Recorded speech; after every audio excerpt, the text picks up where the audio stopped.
శివ పూజ మంగళం. శివుణ్ణి ప్రార్థించిన, అలాగే పూజించిన మనకి చాలా మంచి జరుగుతుంది. ఆ మంగళం అనేది ఇంటిల్లిపాది ఆరోగ్య సమస్యలు, కష్టాలు, బాధలన్నీ తొలగిపోతాయి. సాక్షాత్తు ఆ పరమాత్ముడైన శివుణ్ణి మనం ప్రార్థించడం వల్ల, అలాగే నీలజలం కానీ, నీళ్ళతో అభిషేకం కానీ, రుద్రాభిషేకం కానీ, పాలతో అభిషేకం కానీ చేస్తే, లేదా పండ్లతో అభిషేకం కానీ చేస్తే ఇంట్లో పీడించే సకల బాధలు, రోగాలు, ఆర్థిక ఇబ్బందులు, వ్యాపారాల నుంచి మంచి ఫలితాలు అనేవి వస్తుంటాయి. మరి ఈ శివుణ్ణి ఇలా ఎందుకు స్వీకరిస్తారు అంటే జలాన్ని ఎందుకు ఆయన చేసిన పాలాభిషేకాన్ని అంటే జలాన్ని ఎందుకు స్వీకరిస్తారు అని చాలామంది తెలియదు. మన సంప్రదాయాల వెనుక నిగాఢంగా ఆరోగ్య సూత్రాలు చాలా ఉన్నాయి. పండగలు కానీ, పర్వదినాలు కానీ, పూజలు కానీ, వ్రతాలకు ఉన్నట్టే దేవునికి విగ్రహానికి కూడా చేసే ఉపచారాలు కూడా అంతే నిర్దిష్టంగా ఉంటాయి. ఈ క్రతువులో ప్రధానమైనది విగ్రహాభిషేకం అన్నమాట. దేవునికి విగ్రహానికి స్వచ్ఛమైన నీటితో అభిషేకం చేస్తారు. మరి ఆ నీటిని అంటే అభిషేక జలాన్ని తీర్థంగా స్వీకరిస్తాము.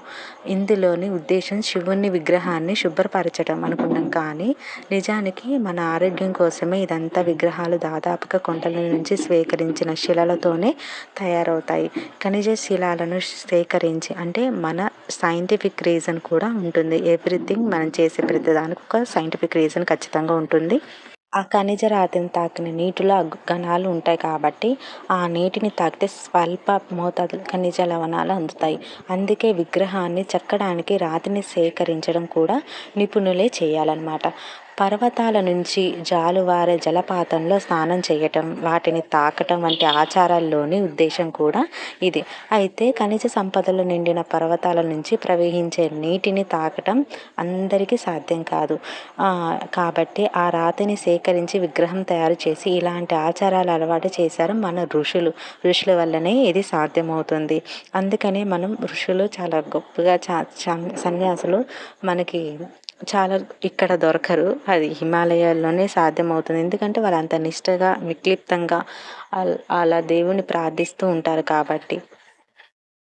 కూడా తెలుసు శివుణ్ణి జలంతో కానీ, పాలతో కానీ అలా అభిషేకం చేయటం వల్ల చాలా మంచిది. మనకున్న బాధలు, అన్ని కష్టాలన్నీ తొలగిపోతాయి. ఇంకా రుణానుబంధం నుంచి విముక్తి పొందాలన్నా దేవుణ్ణి ఆశ్రయించాలి. దేవుడిపై పాదాల మీద పడి శరణాగతి కోరుకోవాలి.